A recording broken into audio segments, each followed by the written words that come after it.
Hey, what's going on YouTube? My name is Brian Swanson and welcome back to my YouTube channel, Swanson Skateboards. Now for today's episode, we're going to look into my deck setup and what I use for when I skateboard. So before I flip it over and reveal what I got here, I just want to say I will be throwing a clip of myself skateboarding at the end of this. It is an older clip. It is February currently and we did get a lot of snow, but I just wanted to show you some kind of skating of mine. So anyways, let's get right into this. Let's start with the deck. Right now, I am riding a flip skateboard, if you obviously couldn't tell right there. But a flip skateboard, my size is 8.38, and I'm riding an 8.38 because, well, let me start off by saying, previously I was riding an 8 1/4 for like the longest time. But riding an 8 1/4, I noticed my flip tricks, yes, they were flipping faster, and my board would maneuver a lot easier, but my landings just felt off. Like my heel, my toe were just hanging off. Like my shoe size is 9 1/2, so 8 1/4 should be right, but it didn't feel right for me. So I had to step it up and move up sizes, and plus I've been skating transition a lot more too. So riding a bigger board, I just feel more comfortable on transition and just feel more stable, and I can just cruise around a lot easier with a bigger board. So with the deck out of the way, we're gonna get into the grip tape.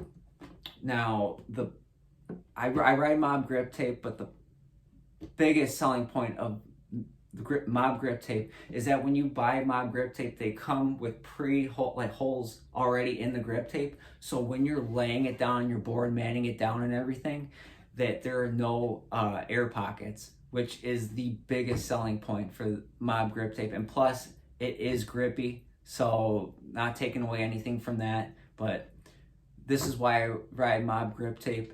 And if you notice the grip tape itself, I don't draw on my grip tape. I don't have any special designs on it. It's just I like a nice clean black grip tape job. For my hardware, currently right now I'm using the Diamond hardware, and there's no specific reason why I'm using Diamond hardware, but there's a specific reason why I'm using this little guy, the indicator bolt, to determine my nose from tail. So I am not going to throw the board down all goofy and have to jump around, switch maneuver, get into what I need to. But yeah, there's no specifics in hardware. It's just as long as it has an indicator bolt, we're all good. So let's flip this back over, and we're going to get into the wheels now. Right now, these are Spitfire Formula 4. The tablet shaped ones, 51 millimeter for my size. 51, I like smaller wheel sizes. I've just always been like that. Even riding transition, I'll just ride a smaller wheel size either way. But for the Formula 4, it holds up, prevents flat spots from happening. I back it up 100%, but the tablet shape helps me lock into my grinds a lot easier. And I was riding like all the Spitfire like classics before this, and I would slip out of my grind sometimes. It would get annoying, so I just figured, for just about the same price, let's get some tablets, see how they are. So far so good. I'm not regretting it. Now inside these wheels, what we got here are some Reds bearings, not just Reds bearings, but the Red Supers. Now you're thinking, what's the difference between the Reds and Supers? In my mind, after skating them both now, nothing really. I noticed my speed's about the same. So, I mean, I forked over. I had a few extra bucks on me, so I just like, let's get the Red Super, see how they are, how they can outperform these. But I think after this, I'll just stick with the Reds, the normal Reds. Or if I have a good amount of money on me, I'll just go buy some Bone Swiss. But for right now, I'm riding the Super Reds. And then let's go for the trucks now. For the trucks, we got independent trucks. I've been riding independent trucks for a long time. Previously, I was riding tensor trucks, and then before that, Ventures. So we'll start off with the Ventures. I had a problem with kingpin issues. They were just snapping right and left on me, and it was just irritating swapping those out. So it's like, let's move on to tensor. And then tensors, I liked them at first, but then after skating them for so long, I noticed that the hangers were cracking, and then even the base plates would crack. So spending that much money on trucks, I feel like they should hold up a little bit more.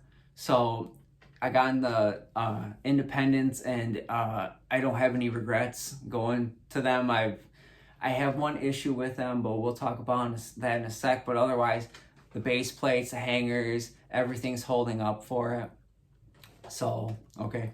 The problem I have with Independent is the bushings. Now, the bushings, they're good right out of they're like good when you're starting out, but over time, it's like normal wear and tear. But I noticed with Independents that they wear down a lot faster. I do ride my trucks tighter than some people, so like that could have had to do with the wear and tear. But I'm not gonna adjust my truck,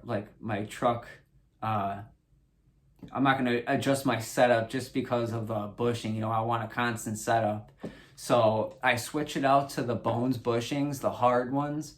So ever since I switched out to those, I haven't had any problem with them. They're holding up very well, and I'll be buying these a lot more, as long as they keep holding up, as well as the rest of the setup. But with that said, thank you for watching my board setup, and hit a like and subscribe, please, if you haven't already. I'll be putting out more skateboarding content. There's no set time or date. It's going to be sporadic, so just keep an eye open. But thank you guys again, and here's to me skateboarding.